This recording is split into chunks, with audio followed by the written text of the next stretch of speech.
नमस्कार, मी रेश्मा म्हणजेच पद्मजा तुम्हा सर्वांचं मनापासून स्वागत करते रेश्माज रेसिपीजमध्ये। सर्वप्रथम रेश्माज रेसिपीजतर्फे तुम्हा सर्वांना महाराष्ट्र दिनाच्या खूप खूप खूप साऱ्या शुभेच्छा। महाराष्ट्र दिनाचं औचित्य साधून मी आज तुमच्याशी आंबा बर्फीची रेसिपी शेअर करते आहे। तर ही रेसिपी जी आहे ती अतिशय सोपी आहे आणि खूप मस्त बनते। तर नक्की तुम्ही ही रेसिपी आज ट्राय करा। तर यासाठी मी 150 ग्रॅम असं डेसिकेटेड कोकोनट घेतलेलं आहे। आता डेसिकेटेड कोकोनटच्या ऐवजी तुम्ही फ्रेश खोबऱ्याचा कीस, ओल्या नारळाचा कीस पण घेऊ शकता। आता इथे एका कढईत मी 1 टेबलस्पून तूप टाकलेलं आहे आणि तूप गरम झालं की यामध्ये ही जी नारळाची चव आहे, नारळाचा कीस आहे तो मी टाकणार आहे आणि अगदी लो फ्लेमवर मी हे 2 ते 3 मिनिटं मी हे परतून घेणार आहे। आता परतत घेताना फ्लेम ही लो करायची आहे आणि एकसारखं हे परतायचं आहे। फक्त 2 ते 3 मिनिटं पण हे परतून घेणार आहोत, याचा कलर आपल्याला चेंज नाही करायचा। तर असे मी हे 2 ते 3 मिनिटं परतून घेते।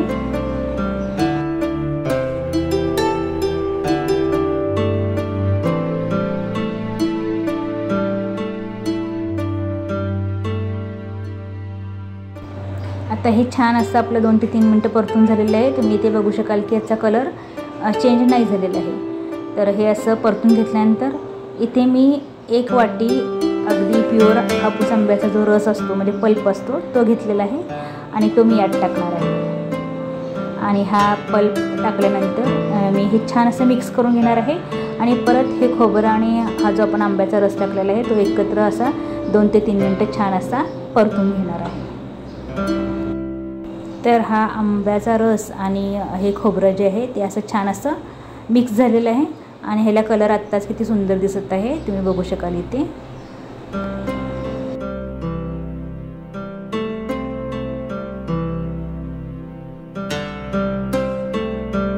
आता हे 3 ते 4 मिनिटं मी व्यवस्थित असं मिक्स केलेलं आहे आणि इथे छोटी अर्धी वाटी मी साखर घेतलेली आहे। ही साखर मी यात टाकलेली आहे।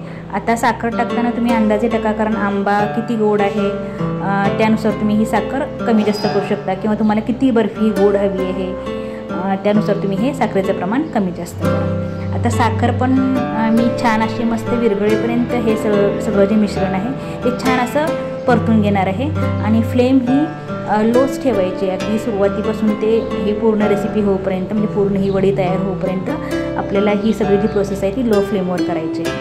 त्यामुळे असं हे एकसारखं परत मी हे साखर विरघळेपर्यंत परतून घेणार आहे। आता ही साखर विरघळायला जवळजवळ 3 ते 4 मिनिटं लागलेली आहेत। आता साखर अशी ही व्यवस्थित अशी विरघळलेली आहे। आता इथे मी पाव वाटी मिल्क पावडर घेतलेली आहे।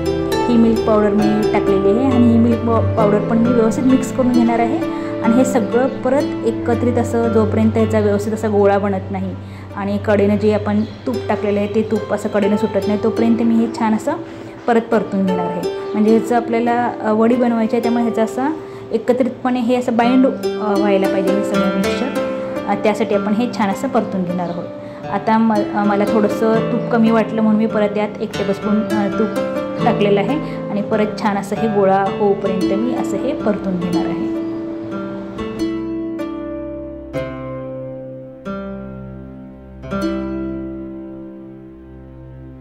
आता हे सगळं जे मिक्सचर आहे ते असं एकत्रित व्हायला सुरुवात झालेलं आहे आणि याचा असा छान गोळा बनायला सुरुवात झालेली आहे। आता मी गॅस बंद करून घेणार आहे।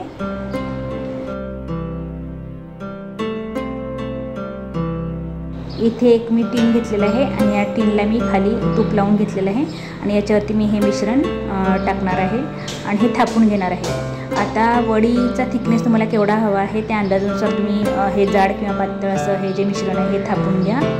आता मला थोडंसं हे थिक वडी पाहिजे होती म्हणून हे असं मिश्रण असं हे थापून घेतलेलं आहे।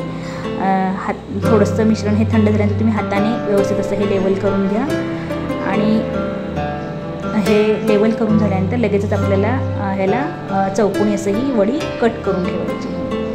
त्यामुळे मी असं हे छान असं लेवल करून घेते।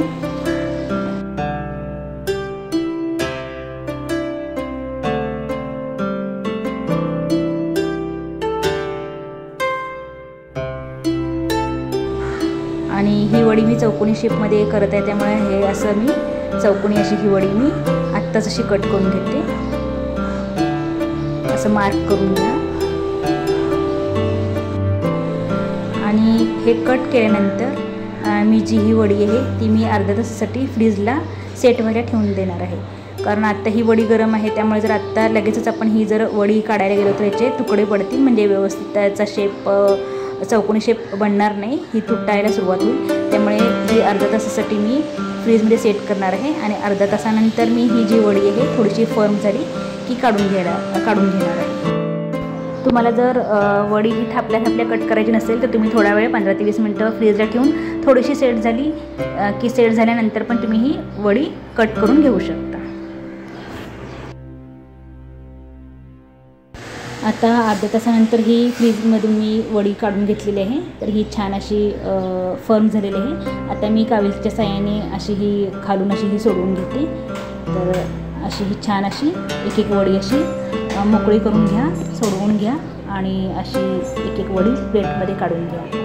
आता हा वडीचा जर आकार एकदम परफेक्ट अगदी स्क्वेअर आला नसेल तर हाताने बोटाच्या साहाय्याने तुम्ही हा व्यवस्थित असा हा शेप द्या, ह्याला व्यवस्थित स्क्वेअर शेप द्या आणि ही वडी जी आहे ती अशी मस्त अशी डिशमध्ये काढून सर्व करा. तर छान अशी ही वडी आपली मस्त अशी तयार झालेली आहे. अगदी बघताशीच अशी खावी वाटते अशी ही छान झालेली आहे. कलर पण अतिशय आंब्यामुळे सुरेख आलेला आहे. तर नक्की ही माझी अतिशय साधी सोपी रेसिपी नक्की तुम्ही ट्राय करा आणि माझी ही रेसिपी कशी वाटली ती कमेंटमध्ये नक्की सांगा.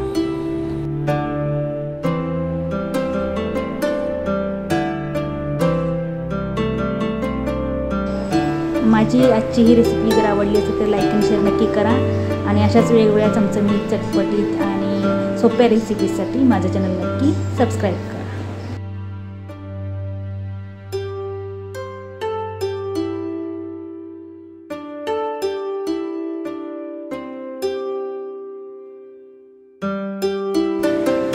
चला तर मग परत पुन्हा भेटूयात अशाच एका मस्त मजेदार नवीन रेसिपीसोबत.